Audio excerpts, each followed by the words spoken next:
Hey, it's Billy Watkins with the Premier Power Hour podcast, and sitting next to me is...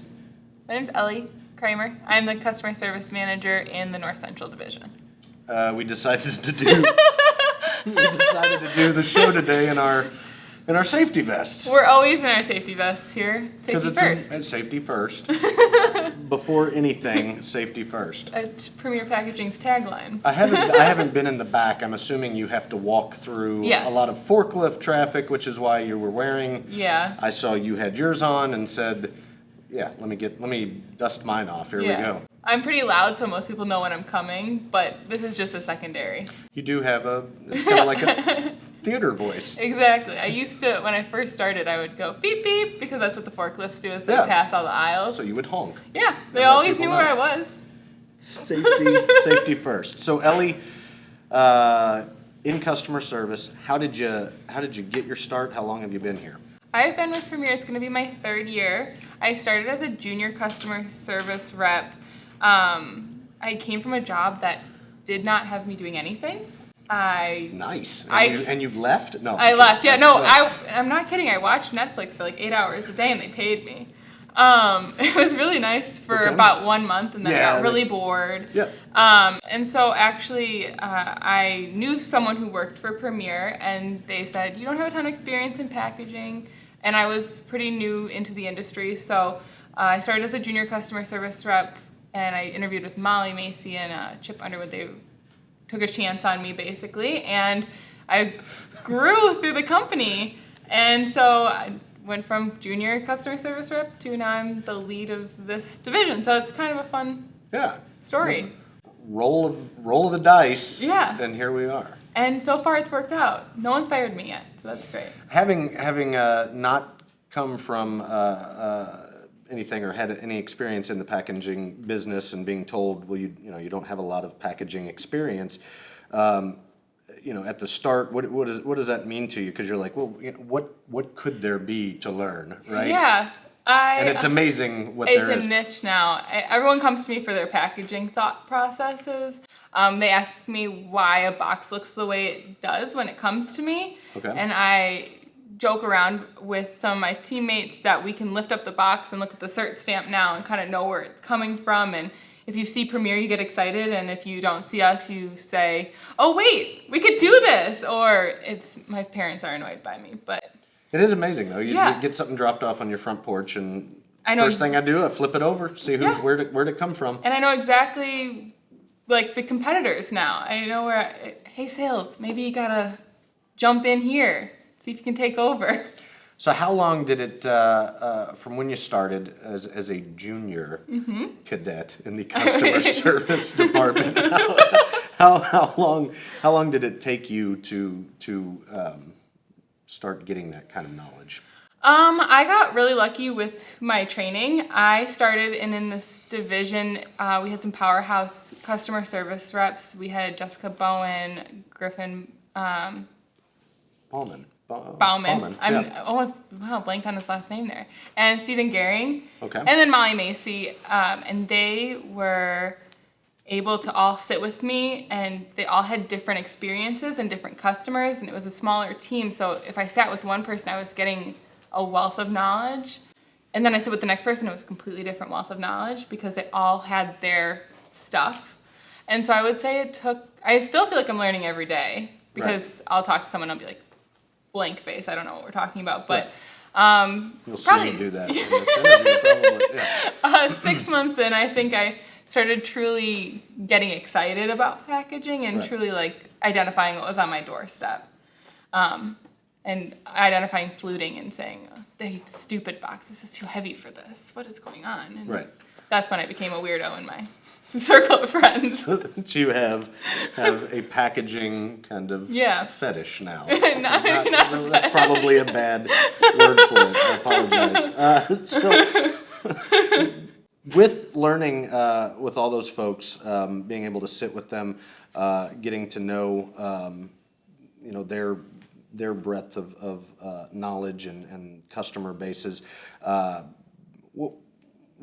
did that type of exposure to Premier's culture mean to you? What do you feel like about Premier's culture? I love Premier's culture. I love my division, actually. There are some days I'm working at 8 o'clock at night, and I'm like, if this was any other job, I wouldn't be here. But my team that I talk to, and I talk to a lot of people in other divisions as well, every single one of them I've had a positive experience with. I really have never had anyone talk negatively towards me or not try to help me learn.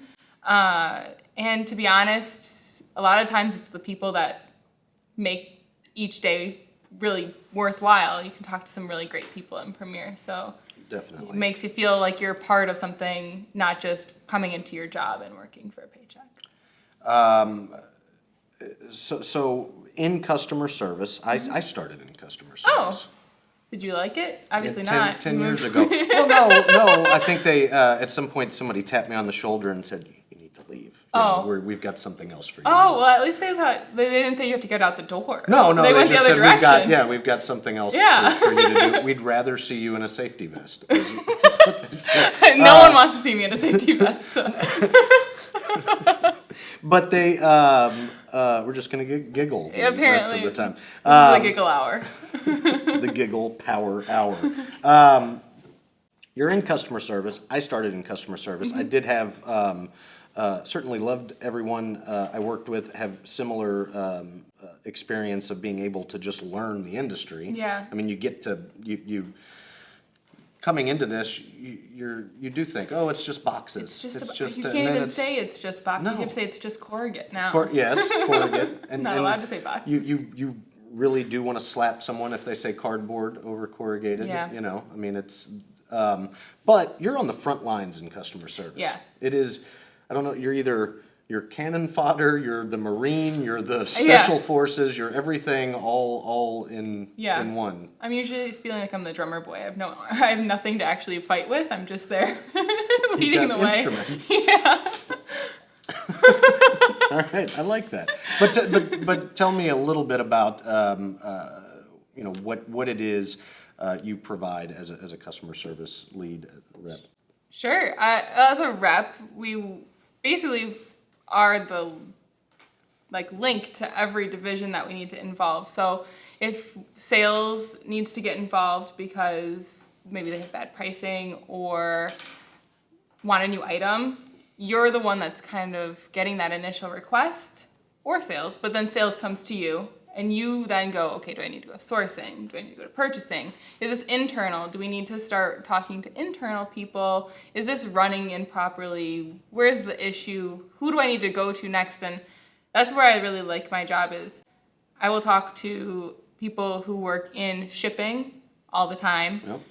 But it's not just my Chicago shipping team. I talk to Indy shipping, Louisville shipping, even our 3PLs that we work with. You've got stuff coming from everywhere. Yep. Got everywhere and nationwide. I can talk to any customer service now that we're working more in the West Coast with California and Texas. And all of a sudden I'm talking to people that I'm like, how did I get here? But you're helping me. And this is what I needed. And I don't know how I got there, but this is a solution that maybe I wouldn't have thought of on my own, but I have all these other backgrounds. So I'd say customer service, the best thing is about them is we are the tie in some ways to all these different people, and we can hold that information and then spew it to whoever needs it, basically. Right. And we can navigate ASI pretty well too. And make it happen. How long did it take? What was the learning curve for you in our system? It's not fair, I don't think, because people have said I've caught on to it faster than most people. It took me only a couple weeks, really, to understand the system. To understand what I was doing in the system was a completely different matter, but I could get to OU1 and... Yeah, menus are menus, right? Yeah, it's a menu, and I could get through it, and I kind of understood that process. It was just... Okay, if I'm typing in 00, oh, that's a box. Okay, what does that mean as a box? I couldn't tell you for the first, couple months, but I got there. Rolls versus case versus, it's fun. Some customers want to order by pallets. Some people want to order by the cases. They don't put any unit of measure on anything. I love them. And you figure it out. Somehow. You figure it out, and it all comes out in the wash. It's perfect. Most of the time. Most of the time. I'm going to go most of the time. Yeah. All the time means I get called out for the credits. What is it that you love when you come in here every day? What do you like best? My team, honestly. And I don't just mean customer service, but I have if I come into the office, the person-to-person conversation, I feel like I'm close with most of the people I work with in this area. How long have you guys been back? Are you in the office right now? We're not officially 100% back yet. I have come in sporadically throughout the whole pandemic. When I'm training someone, I've been in the office. When I am not, I try to come in about once a week, just because there are a lot of customers I work with that are demanding in the most loving way. And so I want to get with shipping and make sure that we are on the same track. I also really like when I know other people are going to be in the office. Sourcing's in the office right now, and so I like going in so I can talk to them about any new projects I know are going on, or even just get a beat on what's going on with other people. Maybe they're like, oh my gosh, you need to talk to X because their workload is just through the roof and we're getting so many requests from them. Right. It's a good way for me to keep up with the crazy, because I know some people are so crazy they're not coming to me and saying, hey, I need help. I have 600 things on my plate and I can't juggle all of it. So catching it through other people is kind of like my main goal of coming into the office. If new folks, how big is your team, by the way? I think right now we're at 6, but I think we're trying to get at least 1 or 2 more. Sales is booming, so we need more CSRs. And before you know it, we'll be at peak. Oh my gosh, yes. That just gave me a heart palpitation for a hot second. But you've been through it. I've been through it. You've survived it. Every year I walk out of there saying, okay, I deserve a Gucci bag after that. I never buy one, but I deserve it. Well, what about this year? Maybe. We'll see. Or even just a knockoff would be fine. And I don't even really use purses. It's just in my head, I'm like, that's an expensive thing I could get myself for surviving. If I just aim for that, we'll be fine. Okay, notwithstanding, what's been your favorite purchase this year? My favorite purchase this year? Is it something that has to be like tangible? No. Well, anything you'd spend money on, I guess. Yeah. This is going to make me look like a crazy dog mom, but I got a tattoo of my dog on my arm. Really? Yeah. What kind of dog do you have? He's a Cairn Terrier. Oh, yeah. He's really cute. They're the best. They are. It's a little Toto dog. It's the Toto dog. Yeah, he's blonde. So when I didn't have red hair, we matched. Close to the best in show dog. Close, yeah. We just shaved him. Terrier. So now he looks like a rat. But normally he's really cute. What's his name? Django. Django. Yeah. Yeah. With a D? Unfortunately. The D is silent. And he's never unchained. I heard that joke. Is that part of your? Okay, it's that's part of the deal with the. Anytime the name comes up, you gotta say it. And he's chained. Makes me sound so bad. Terriers can be. He would run away from me. Very. He wants to sleep all the time. Okay. Yeah, he's a good boy, but he's a handful. I kind of feel like that sometimes. I mean, wanting to sleep. How about yourself? Wanting to sleep all the time. Going off the rails. I know they're gonna cut half of this out. Probably. Hopefully the Django part. Coming from a job where you did nothing, which seems fun. I wish we could talk about that more, but you know. I'm convinced it's the Russian mob I worked for. Really? My mom is convinced. Wow, some oligarchs that you were. They did talk about putting some bulletproof glass in the front. I couldn't tell if it was a joke or not. Okay. I was in the front, so I was hoping it wasn't a joke. It's a dangerous one, right? But coming from that to a place where you obviously have a fairly full plate. Yeah. What's it taught you about yourself? That I can multitask better than I thought I can. I am pretty goofy most of the time. No, I think this is kind of telling you everything you need to know about me. But when it becomes really busy, peak, all those busy days, I can nail down and get through everything I need to do. And when other people are coming to me with issues, as now being a manager kind of entails, I don't find myself buckling under that pressure. I kind of thrive on having a lot of things going on at once. Yeah. When I have slow time, I'm usually pretty bored, which is weird, and I don't always appreciate that about myself, but when it's popping, the days goes faster. That's true. Except for when everything's going wrong and then time is going at a snail's pace. Right. Panic. I like that though. If you had a proudest moment in your time so far, what would that be? I helped start a program that one of our bigger clients run. It was truckloads of product, and our vendor wasn't really prepared for the quantities that were being pulled. And it was a nationwide program, but because the vendor was located here, I got to cultivate a really great relationship with that vendor, and we would spend hours on the phone trying to coordinate how I was going to get the product I needed to supply my customer, and this customer could not fail. Right. And just actually this morning, one of my coworkers said, I was just on a call with that vendor and they couldn't stop speaking highly of you. And I knew I was really demanding in that time, and I'm still demanding to this day. Right. And for them to still think really highly of me, even though I don't really work with them as much anymore in my new role, was a great feeling that I left that feeling for them.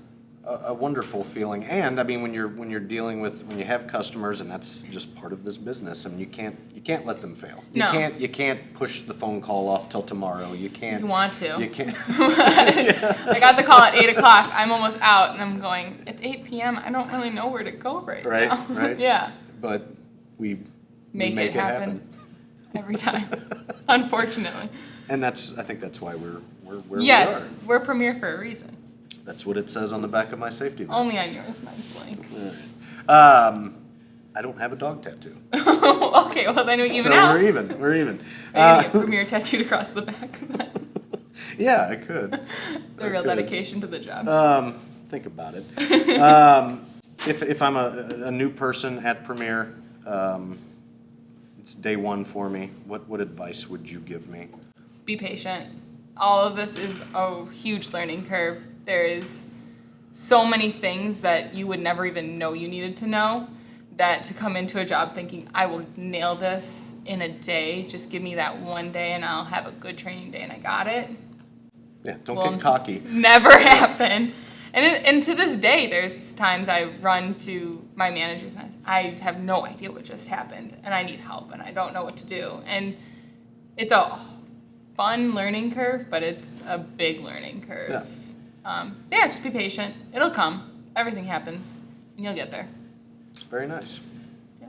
Words we can all live by. Maybe. Some people might be experts, and I'm useless then. I don't think you're useless. No.